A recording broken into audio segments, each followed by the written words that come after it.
প্রেত, জাদু টোনা, বান মারা, এগুলোর জন্য সবচেয়ে বড় কোরআনিক মেডিসিন হচ্ছে আয়াতুল কুরসি। মুখস্থ আছে? আয়াতুল কুরসি করে ফু দিলে জিনের বাদশাহ দৌড়, সব দৌড়। পড়বেন সবাই? আয়াতুল কুরসি পড়বেন। বিশ্বনবী কালিজিরা খেতে বলতেন। কি খেতে বলতেন? কালিজিরা। এটা শিফা মিন কুল্লি দা ইল্লা সাম। বিশ্বনবী বলেছেন মৃত্যু ছাড়া এই কালিজিরা সব রোগের মহৌষধ। এই কালিজিরা শুধু একটা রোগ থামাইতে পারে না, রোগটার নাম মৃত্যু। কোনো কিছু থামাইতে পারে? বিশ্বনবী বলেন মৃত্যু ছাড়া সব রোগের মহৌষধ কালিজিরা। বিশ্বনবী মধু খেতেন।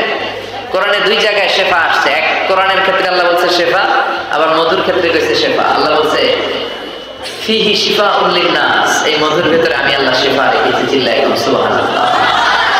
এই মধু খাবেন, কালিজিরা খাবেন, জাইতুনের তেল মালিশ করবেন, 3 জাইতুন খাবেন, ফ্রেশ সালাদ খাবেন, ফলমূল খাবেন, গোশত জাতীয় আইটেম কম খাবেন।